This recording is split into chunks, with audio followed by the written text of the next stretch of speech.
आपने मुझे मारने के लिए काल भेजा था, पर मेरे मालिक ने उसे जीवन में बदल दिया। जिसे बचाने वाला परमात्मा हो, उसे मौत भी सलाम करके गुजर जाती है। मौत हार चुकी थी और अहंकार तिलमिला उठा था।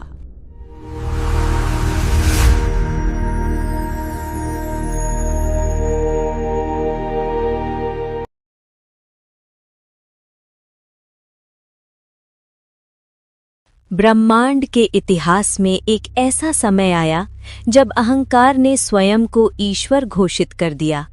हिरण्यकश्यप, जिसने अजेय होने का वरदान पाया था, आज एक पिता के रूप में पराजित खड़ा था, क्योंकि उसके अपने ही आंगन में वो नाम गूंज रहा था जिसे उसने पूरे त्रिलोक में प्रतिबंधित कर दिया था।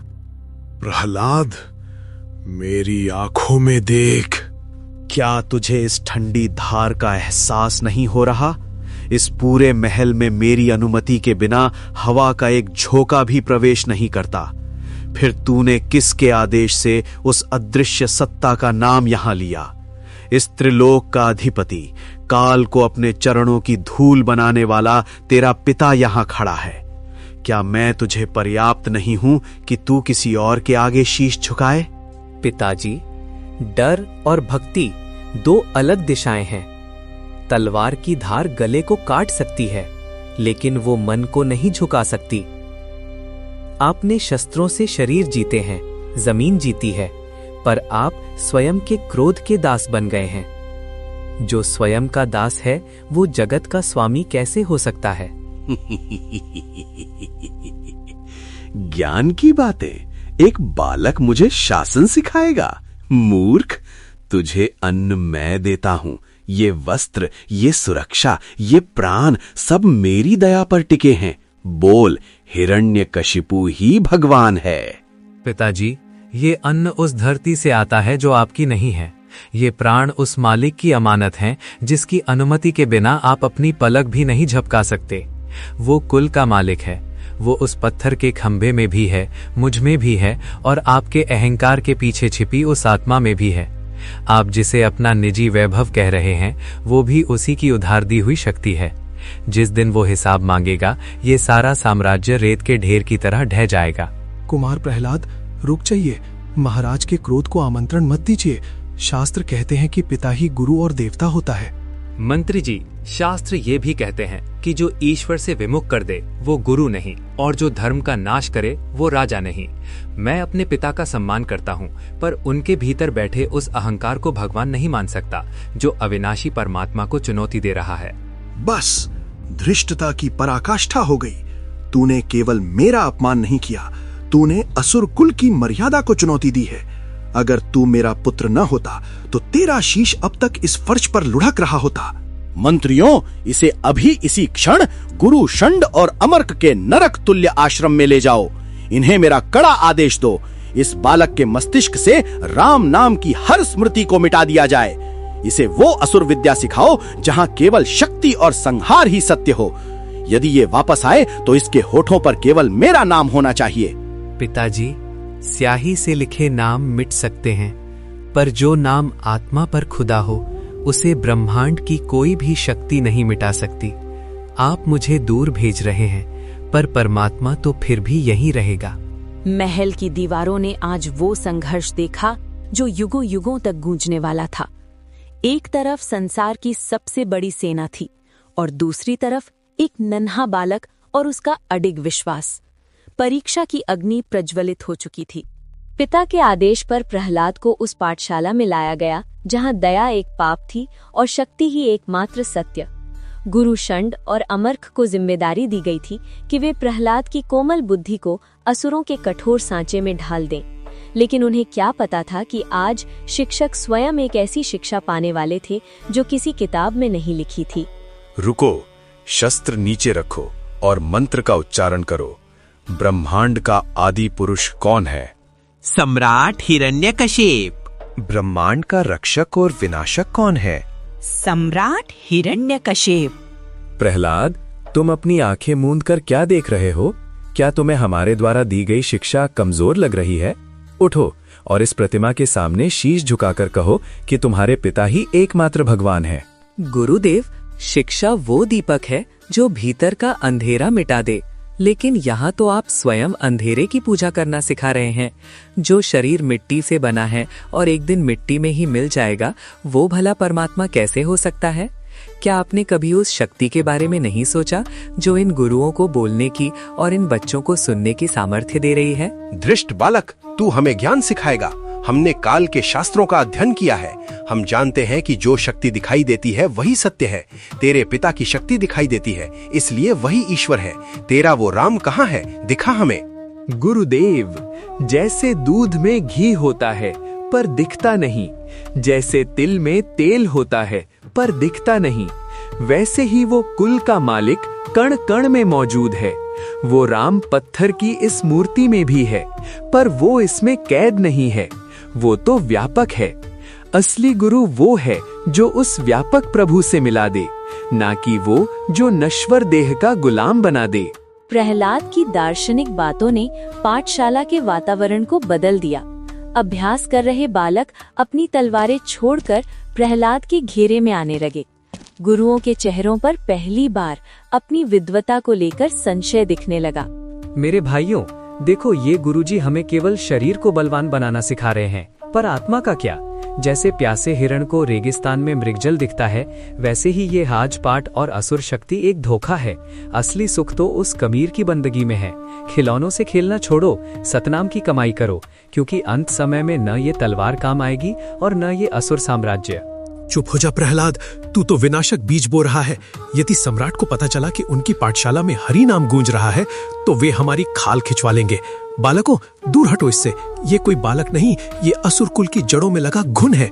सैनिकों, इसे यहाँ से ले जाओ। इसकी बातें हमारे वर्षों के ज्ञान को राख कर रही हैं।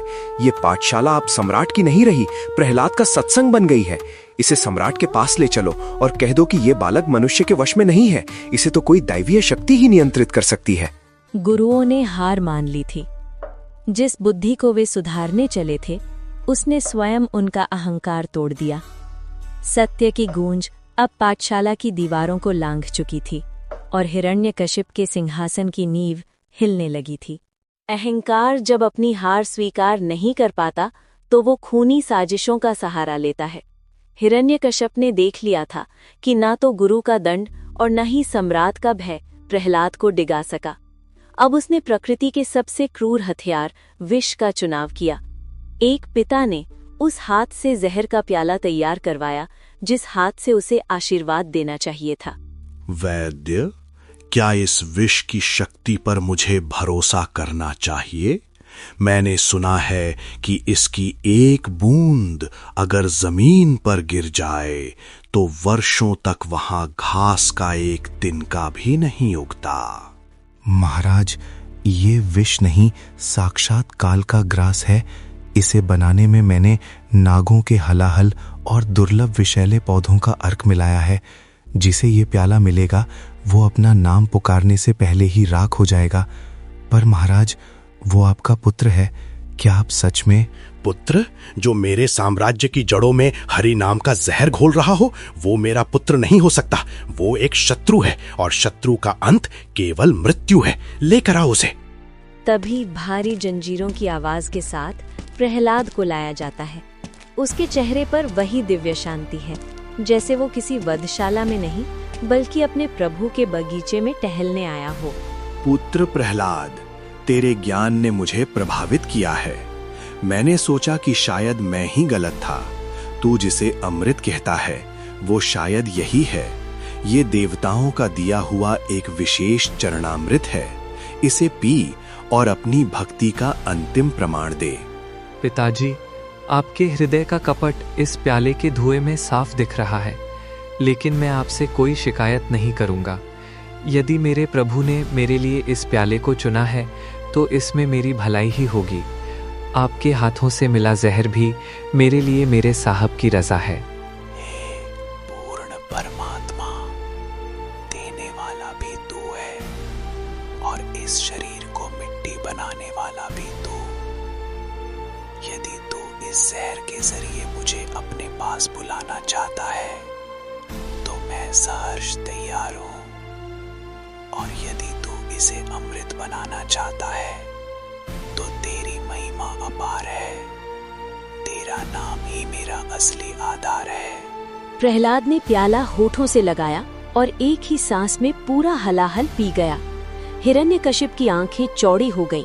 वो इंतजार कर रहा था कि कब प्रहलाद का शरीर नीला पड़कर जमीन पर गिरे। नीच, तूने मुझे धोखा दिया। ये मरा क्यों नहीं? इसके चेहरे पर दर्द की एक लकीर तक क्यों नहीं है? महाराज, ये असंभव है। ये साक्षात चमत्कार है। जिस विष से पत्थर पिघल जाए वो इस बालक के रक्त में मिलकर अमृत कैसे बन गया? ये बालक साधारण नहीं है महाराज। इसके पीछे कोई ऐसी सत्ता है जो काल के नियमों को भी बदल रही है। पिताजी, आप व्यर्थ क्रोध कर रहे हैं।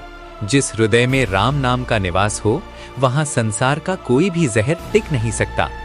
आपने मुझे मारने के लिए काल भेजा था, पर मेरे मालिक ने उसे जीवन में बदल दिया। जिसे बचाने वाला परमात्मा हो, उसे मौत भी सलाम करके गुजर जाती है। मौत हार चुकी थी और अहंकार तिलमिला उठा था। हिरण्यकशिप को अब समझ आने लगा था कि ये युद्ध केवल एक पिता और पुत्र के बीच नहीं, बल्कि नश्वर शक्ति और अविनाशी भक्ति के बीच था। अहंकार जब जहर से नहीं हारा तो उसने प्रकृति के गुरुत्वाकर्षण और कठोर पत्थरों को अपना हथियार बनाया। हिरण्यकशिप का मानना था कि ईश्वर केवल वहीं तक है जहां तक इंसान की पहुंच है। उसने प्रहलाद को उस पर्वत की चोटी पर भेजा जहां की ऊंचाई देखकर अच्छे अच्छों का हृदय कांप जाए। उसका तर्क था, अगर शरीर के कण कण अलग हो जाएं, तो फिर प्रार्थना कौन करेगा? विकराल, यहाँ से नीचे देखने पर तो मेरा सिर चक रहा है। ये बालक कैसा है? इसके पैर खाई के मुंह पर हैं, फिर भी ये ऐसे मुस्कुरा रहा है जैसे किसी बगीचे में खड़ा हो। ए बालक, नीचे देख। यहाँ से गिरा हुआ पत्थर भी नीचे पहुँचने से पहले हवा में घिसकर राख हो जाता है। तेरा वो राम क्या यहाँ बादलों के बीच छिपा है? अभी भी मौका है। सम्राट की जय बोल और अपनी जान बचा ले। भाइयों, तुम्हें केवल गहराई और पत्थर दिख रहे हैं, लेकिन मुझे मेरे मालिक के हाथ दिख रहे हैं। जिसे सारा ब्रह्मांड अपना भगवान मानता है, वो संकुचित स्थान पर कैसे हो सकता है? वो इस हवा में है जो मुझे छू रही है। वो उन बादलों में है जो नीचे तैर रहे हैं। जब रक्षक साथ हो तो भय का अस्तित्व ही कहाँ बचता है? बहुत हुआ ये संवाद। सैनिकों, विलंब मत करो। इसे उस ढलान से धक्का दो जहां मौत भी आने से कतराती है। मैं देखना चाहता हूं कि जब इसका शरीर इन चट्टानों से टकराएगा, तब इसके गले से राम निकलता है या चीखें। क्रूर हाथों ने प्रहलाद को एक जोरदार धक्का दिया। प्रहलाद का कोमल शरीर एक उल्कापिंड की तरह तेजी से नीचे शून्य की ओर गिरने लगा। साहेब, आकाश तेरा, पाताल तेरा, ये गिरना भी तेरी रज़ा है और संभलना भी तेरी कृपा। जहाँ तू है वहाँ कोई काई नहीं है। एक ऐसा चमत्कार हुआ जिसकी कल्पना किसी शास्त्र ने नहीं की थी। जैसे ही प्रहलाद का शरीर कठोर पत्थरों से टकराने वाला था, वे पत्थर पिघलकर रुई की तरह मुलायम हो गए। हजारों ताजे फूल अचानक उस बंजर खाई में खिल उठे। प्रहलाद उन फूलों की शैया पर ऐसे गिरा जैसे कोई बच्चा अपनी माँ की गोद में सोता है। महाराज, गजब हो गया। वो मरा नहीं। वो तो नीचे फूलों के ऊपर खड़ा होकर हमारी ओर हाथ हिला रहा है। पत्थर फूल बन गए महाराज। पर्वत ने अपना स्वभाव बदल दिया। ये नहीं हो सकता। ये प्रकृति के विरुद्ध है। वो मरता क्यों नहीं? क्या मौत ने उससे संधि कर ली है? लेकिन याद रखना प्रहलाद, अगर पर्वत तुझे नहीं मार सका तो आग तुझे नहीं छोड़ेगी। मैं ब्रह्मांड की हर शक्ति को तेरे विरुद्ध खड़ा कर दूंगा। पिताजी, जिसे बचाने वाला परमात्मा हो, उसे पर्वत भी पालना बनकर झूला झुलाते हैं। आपकी नफरत से बड़ी मेरे प्रभु की दया है। अहंकार की हर चाल विफल हो रही थी। हिरण्यकशिप का क्रोध अब उस सीमा पर पहुंच गया था जहां से केवल सर्वनाश का मार्ग शुरू होता है। अब बारी थी उस अग्नि की जिसे स्वयं वरदानों का संरक्षण प्राप्त था। जब जहर बेअसर रहा और पर्वत बौने पड़ गए, तब हिरण्यकश्यप ने अपनी अंतिम चाल चली। उसने अपनी सगी बहन होलिका को इस पाप में भागीदार बनाया। होलिका, जिसे ब्रह्मा से एक ऐसी ओढ़नी प्राप्त थी जिसे अग्नि नहीं जला सकती थी। पिता के क्रोध और बुआ के वरदान के बीच फंसा था एक नन्हा भक्त। पर क्या आग उसे जला सकती थी जो स्वयं उस परम प्रकाश का अंश था? देख प्रहलाद, आज तेरा भगवान भी तुझे इस आग से नहीं बचा पाएगा।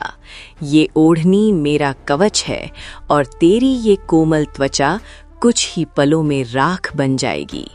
अपनी आखिरी प्रार्थना कर ले, क्योंकि आज शाम के बाद तेरा वजूद केवल इस धुएं में रह जाएगा। बुआ, आग का काम जलाना है, पर वो केवल उसे जलाती है जो नाशवान है। मेरी आत्मा को आग कैसे छुएगी?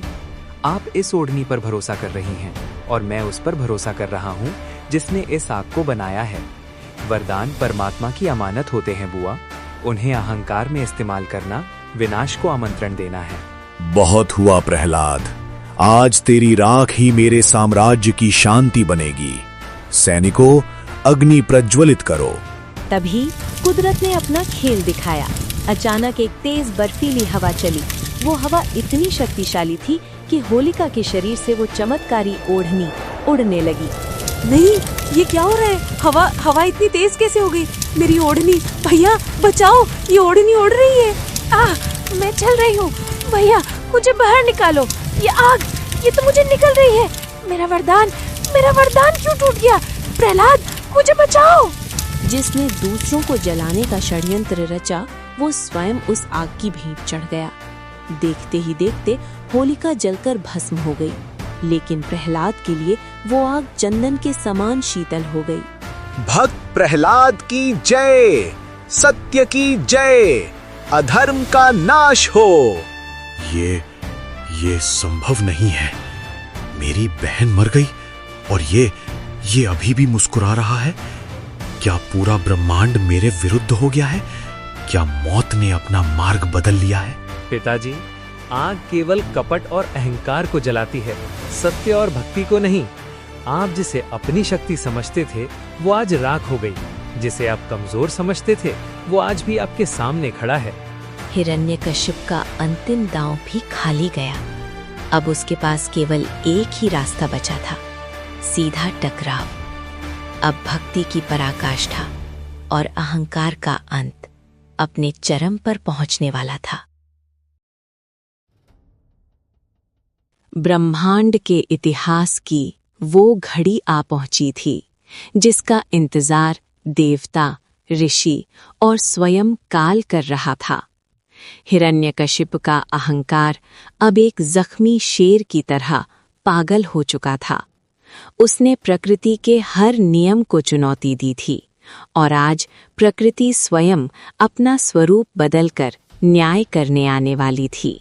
प्रहलाद, बहुत हुआ ये जीवन और मृत्यु का लुका छिपी का खेल। तू कहता है तेरा वो राम हर जगह है, कण कण में समाया है, वो रक्षक है। तो बता, क्या वो इस निर्जीव, ठंडे और कठोर लोहे के खंभे में भी बैठा है? क्या वो यहाँ मेरे प्रहार का इंतजार कर रहा है?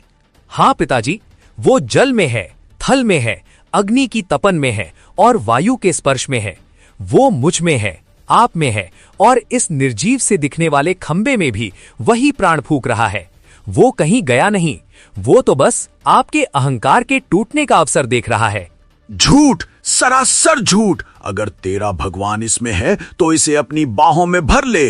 अगर तू बच गया तो मैं मानूंगा कि तू सत्य है, वरना आज इस गदा के एक प्रहार से इस खंबे के साथ तेरा मस्तक भी चूर चूर हो जाएगा। ब्रह्मांड का संतुलन डगमगा गया। न अस्त्र, न शस्त्र, न मानव, न पशु, न घर के भीतर, न बाहर। वरदान की हर सूक्ष्म शर्त को पूरा करने के लिए स्वयं महाकाल नरसिंह रूप में प्रकट हुए। अधर्मी, देख, ना मैं पूरी तरह मानव हूं, ना पशु, ना ये दिन है ना रात। मैं ना घर के भीतर वध करूंगा ना बाहर। रे पापी, देख, ना मैं शस्त्र का प्रयोग करूंगा ना अस्त्र का। ये मेरे नाखून ही तेरा अंत करेंगे।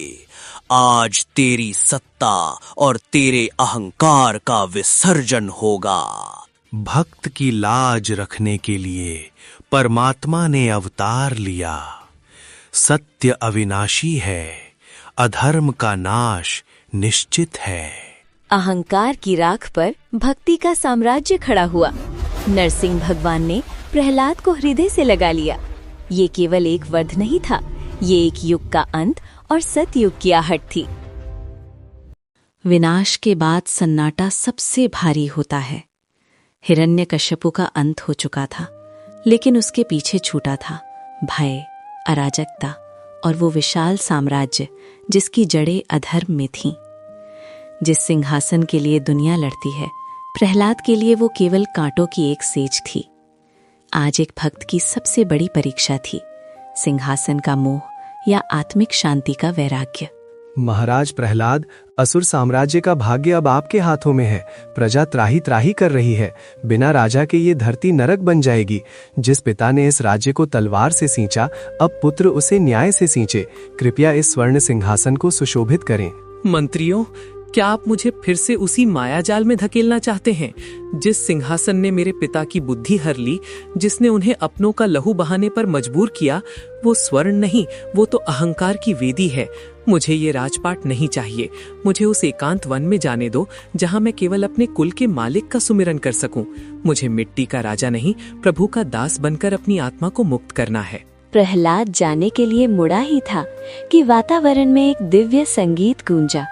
आकाश से फूलों की वर्षा हुई और देवर्षि नारद अपनी वीणा झंकारते हुए प्रकट हुए।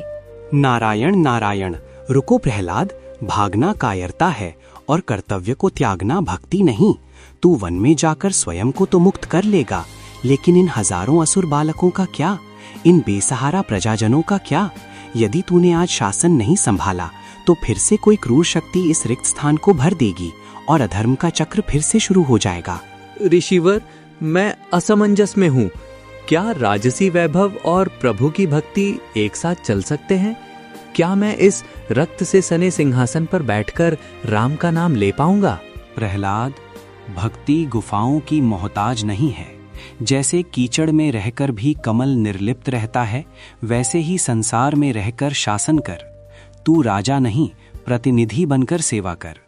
सिंहासन को भोग का आसन नहीं, बल्कि सेवा का मंच बना। जिस दिन तू खुद को राजा मानेगा, उसी दिन तू गिर जाएगा। पर जिस दिन तू खुद को उस परमात्मा का ट्रस्टी मानेगा, तेरा राजपाट ही तेरी सबसे बड़ी तपस्या बन जाएगा। यदि यही मेरे साहब की आज्ञा है तो मुझे स्वीकार है। आज से इस राज्य के राजा मैं नहीं, मेरा राम है। मैं तो बस उनका एक छोटा सा सेवक हूँ। सुनो प्रजाजनों, आज से इस राज्य की सीमाएं नफरत के लिए बंद और प्रेम के लिए खुली हैं। यहाँ कोई किसी इंसान की पूजा नहीं करेगा। हर घर में नाम चर्चा होगी। कोई जीव हत्या नहीं होगी, कोई नशा नहीं होगा। जो बलवान है वो कमजोर को दबाएगा नहीं, बल्कि उसे सहारा देगा। याद रखना, ये राज्य तभी तक रहेगा जब तक तुम्हारे हृदय में भक्ति और करुणा रहेगी। एक भक्त ने सत्ता को सेवा के रूप में स्वीकार किया। प्रहलाद का राज तिलक केवल एक राजा का तिलक नहीं था, बल्कि एक नए युग, धर्म और सत्य के युग का उदय था। प्रहलाद का शासन इतिहास के पन्नों में स्वर्ण अक्षरों में लिखा जाने वाला था। उन्होंने सिद्ध कर दिया कि यदि राजा स्वयं सत्य के मार्ग पर हो तो प्रजा को सुधारने के लिए दंड की आवश्यकता नहीं पड़ती। हिरण्यकशिपु के राज्य में लोग दूसरों का छीनने के लिए जीते थे। प्रहलाद के राज्य में लोग अपना हक छोड़ने के लिए लड़ने लगे। भक्ति ने असुरों को इंसानों में और इंसानों को फरिश्तों में बदल दिया था। महाराज, न्याय कीजिए। मैंने इस भाई से अपने परिवार के पालन पोषण के लिए बंजर जमीन खरीदी थी। कल जब मैंने उसमें हल चलाया तो भूमि के भर्भ से सोने की मुहरों से भरी ये देग निकली। महाराज, मैंने तो केवल मिट्टी का मूल्य चुकाया था, इस स्वर्ण का नहीं। ये स्वर्ण इस भाई का है, पर ये इसे स्वीकार नहीं कर रहा। नहीं महाराज, ये पाप मेरे सिर मत डालिए। जिस दिन मैंने खेत का सौदा किया, उस दिन से उस भूमि का हर कंकड़ और हर रत्न इस भाई का हो गया। मैं केवल वो धन ले सकता हूँ जो मेरे पसीने की कमाई है। ये सोना मेरे लिए पत्थर के समान है। दरबार में उपस्थित लोग हैरान थे। पुराने शासन में लोग एक दूसरे की जान ले लेते थे। आज वे अपनी ईमानदारी बचाने के लिए संघर्ष कर रहे थे। प्रहलाद की आंखों में खुशी के आंसू आ गए। धन्य है वो राम जिसने तुम जैसे भक्तों को जन्म दिया। मेरे पिता ने शस्त्रों से डराकर लोगों को गुलाम बनाया, पर मेरे साहब की भक्ति ने तुम्हें मुक्त कर दिया। तुम दोनों ही इस धन को स्वीकार नहीं करना चाहते तो इसे परमात्मा की अमानत मान लो। इस धन से राज्य की सीमाओं पर धर्मशालाएं और अन्न क्षेत्र बनवाए जाएं, जहां राहगीर और निर्धन निशुल्क भोजन और विश्राम पा सकें। सेवा में लगा धन ही असली धन है। भाइयों, याद रखना, ये राजपाट और वैभव एक बहती नदी की तरह है, जो आज यहाँ है कल कहीं और। जो बलवान है वो निर्बन की रक्षा करे। कोई भी व्यक्ति नशा नहीं करेगा और ना ही किसी जीव की हत्या करेगा। जिस दिन आप किसी निर्दोष का दिल दुखाते हैं, उस दिन आप सीधे परमात्मा का दिल दुखाते हैं। संधि कागजों पर नहीं, दिलों में करो। मेरे राज्य में कर की जरूरत नहीं, क्योंकि यहाँ हर व्यक्ति स्वयं अपनी खुशी से दान करता है। हे साहिब, तेरा शुक्र है, तूने पत्थरों में जान फूंक दी। जहाँ नफरत की खेती होती थी, वहाँ आज प्रेम के फूल खिले हैं। ये शासन मेरा नहीं, ये तो तेरी दया का एक छोटा सा करिश्मा है। प्रहलाद का साम्राज्य अब असुरलोक कहलाने के योग्य नहीं रहा था। वो धरती पर सतलोक की परछाई बन चुका था। चारों ओर शांति, संतोष और सेवा का बोलबाला था। लेकिन समय का पहिया रुकता नहीं। अब प्रहलाद की अपनी यात्रा के समापन का समय निकट था। समय अपनी गति से बहता रहा। प्रहलाद ने दशकों तक धर्म की ऐसी पताका फहराई जिसकी गूंज आज भी इतिहास में सुरक्षित है। अब वो समय आ गया था जब सेवक को अपने स्वामी के पास वापस लौटना था। प्रहलाद का शरीर अब जीर्ण हो चुका था, लेकिन उनके भीतर जल रही नाम की ज्योति हजारों सूर्यों से भी अधिक प्रज्वलित थी। पुत्र विरोचन, शोक मत करो। ये देह मिट्टी का एक खिलौना है, जो खेलने के बाद मिट्टी में ही मिलना है। मैंने तुम्हें साम्राज्य नहीं बल्कि सत्य की विरासत सौंपी है। याद रखना, जिस दिन तूने खुद को प्रजा का मालिक समझा, उसी दिन तेरा पतन शुरू हो जाएगा।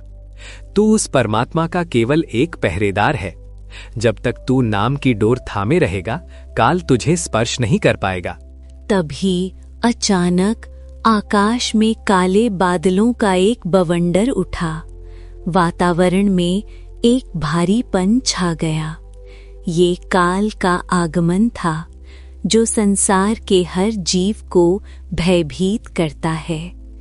एक विशाल छाया प्रहलाद के सामने आकर खड़ी हो गई। प्रहलाद, तेरा समय समाप्त हुआ। मैंने बड़े बड़े शूर वीरों को मिट्टी में मिला दिया, तेरे पिता के अहंकार को धूल चटाई। अब तुझे मेरे साथ चलना होगा। क्या तुझे मुझसे डर नहीं लगता? ऐ काल, तूने मुझे डराने के लिए अपनी पूरी शक्ति लगा दी। तूने मुझे विष दिया, आग में जलाना चाहा, पर्वत से गिराया, पर तू हर बार हार गया। तू मेरा शरीर तो मिट्टी में मिला सकता है, पर मेरी आत्मा को छूने की तेरी औकात नहीं है। मेरे हृदय में सतनाम का वो दिया जल रहा है, जिसकी रोशनी के आगे तेरा अंधेरा स्वयं ही भस्म हो जाता है। जा और अपने उस स्वामी को बता दे कि प्रहलाद आज आ रहा है, पर हार कर नहीं बल्कि जीत कर। जैसे ही प्रहलाद ने ये शब्द कहे, काल की छाया धुंधली पड़ गई। अचानक आसमान फट गया और एक ऐसी दिव्य रोशनी अवतरित हुई कि हजारों चांद भी उसके सामने फीके पड़ जाएं। उस प्रकाश के पुंज में स्वयं पूर्ण परमात्मा सतगुरु प्रकट हुए। आओ प्रहलाद, प्रिय भक्त, तुम्हारी प्रतीक्षा समाप्त हुई। तुमने संसार की इस सराय में रहकर भी अपना धर्म निभाया। तुमने सिद्ध कर दिया कि माया के बाजारों में रहकर भी मन को मुझ में स्थिर रखा जा सकता है। अब चल मेरे साथ उस सतलोक में, जहां न जन्म है, न मृत्यु, न कोई व्याधि है और न कोई शोक। वो तुम्हारा अपना घर है, जहां से तुम कभी वापस नहीं लौटोगे। प्रहलाद ने हाथ जोड़े, एक अंतिम बार अपनी प्रजा की ओर देखा और फिर उनकी आत्मा एक सुनहरी ज्योति बनकर परमात्मा के चरणों में समा गई। प्रहलाद की देह वहीं शांत रह गई, जैसे कोई गहरी नींद में सोया हो, लेकिन उनका आत्मिक अस्तित्व उस अविनाशी धाम की ओर उड़ चला, भक्त प्रहलाद की ये गाथा केवल एक पौराणिक कहानी नहीं, बल्कि हर उस आत्मा की पुकार है जो इस नश्वर संसार में सत्य की खोज कर रही है। भक्ति वो ढाल है जो काल की चक्र को भी रोक देती है। जो प्रभु का हो गया उसे फिर किसी का डर नहीं रहता।